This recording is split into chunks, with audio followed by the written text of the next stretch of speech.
Kemudian yang keempat, diberikan manusia sebagai pelengkap, sebagai potensi untuk menjadi khalifah, diberikan namanya garizatut tadayyun. Garizat tadayyun ini yaitu kecenderungan tabiat beragama. Semua manusia yang lahir membawa gariza beragama. Ada potensi beragama yang dibawa oleh semua manusia. Meskipun kalau ada manusia yang kerjanya hanya melanggar terus, berdosa terus, itu sebenarnya ada. Dalam hati kecilnya dia akan mengatakan, sebenarnya apa yang aku laksanakan ini, lakukan ini tidak benar. Itu hati kecilnya mengatakan demikian. Semua manusia yang sehat, semua manusia yang berfungsi akalnya, semuanya mengetahui bahwa apa yang dilakukan kalau memang penjahat, dia tahu dirinya bahwa itu tidak baik. Kenapa? Karena dia sudah lahir bersama dengan potensi beragama. Kenapa? Karena kita sudah mengakui semua di hadapan Allah Subhanahu wa taala. Allah sudah mengambil janji kita. Wa idza akhadha rabbuka min bani adam min zuhurihim alastu bi rabbikum qalu bala syahidna qalu bala. Jadi Allah sudah mengambil janji kita pada alam arwah akan mempertuhankan Allah, akan menyembah Allah. Allah mengatakan, alastu bi rabbikum, bukankah aku Tuhanmu? Semuanya kita pernah menyatakan betul, bala, betul engkau Tuhan kami. Itu semuanya kita. Tapi pasti kita tidak ada ingat kapan itu. Karena kita tidak ingat dan tidak tahu kapan itu, maka Al-Quran mengingatkan kepada kita, wa id akhadha, ingatlah ketika Allah mengambil janji kan. Jadi Allah menginformasikan, mengingatkan kepada kita, kita pernah mengambil pengakuan untuk mempertuhankan dan menyembah Allah. Makanya orang yang tidak melakukan itu perjanjian, itu namanya kafir, mengingkari. Artinya itu kafara, mengingkari.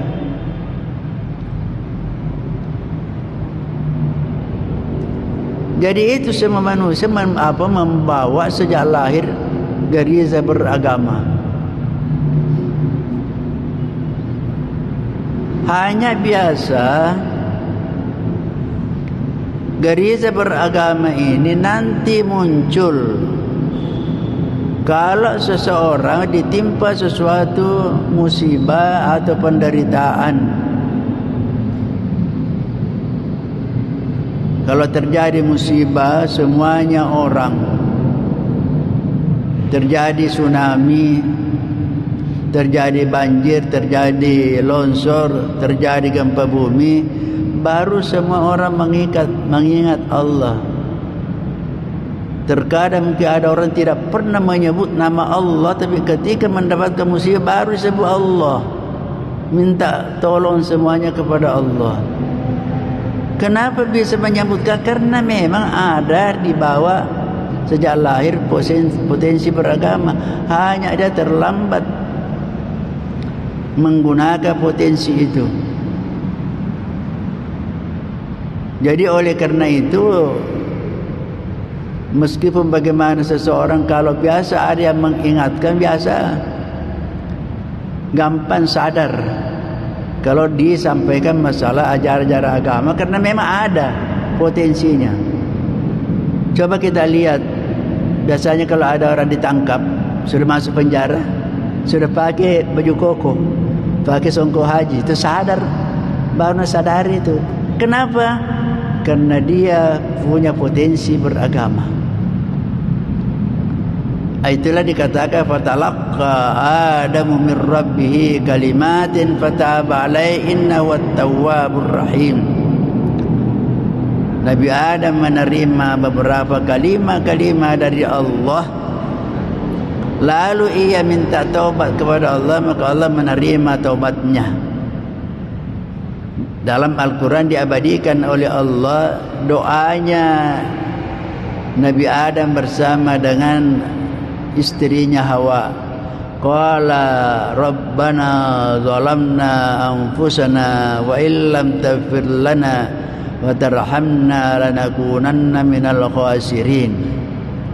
Qala, keduanya Adam dan Hawa berdoa, Rabbana zalamna anfusana, wahai Tuhan kami menganiaya diri. Wa illam taghfir lana, kalau Engkau ya Allah tidak mengampuni kami, lanakunanna minal khasirin, pasti kami termasuk orang-orang yang merugi. Jadi itulah doanya Nabi Adam bersama dengan Hawa. Maka Allah menerima taubatnya. Sementara iblis, apa dia minta iblis? Lain toy permintaannya iblis. Iblis mengatakan, andirni ila yaumi yub'atsun. Karena Engkau ya Allah sudah terlanjur memberikan melaknat saya, maka saya minta kepadamu ya Allah, berikan aku umur panjang sampai hari kiamat. Jadi iblis manusia yang paling panjang umurnya. Dia diciptakan jauh sebelum Adam, dan dia akan diberikan umur karena diterima permintaannya oleh Allah. Anzirni ila yaumi yub'atsun. Maka Allah mengatakan, innaka minal munzirin. Iya, kami memberikan umur panjang kepada kamu, tetapi adalah permintaannya. La ughwiyannahum ajmain, kami akan menggoda Adam bersama semua cucunya, dan saya akan menggoda semuanya dari segala arah. Dalam Al-Quran dikatakan dari arah depan, dari belakang, dari kanan, dan dari kiri.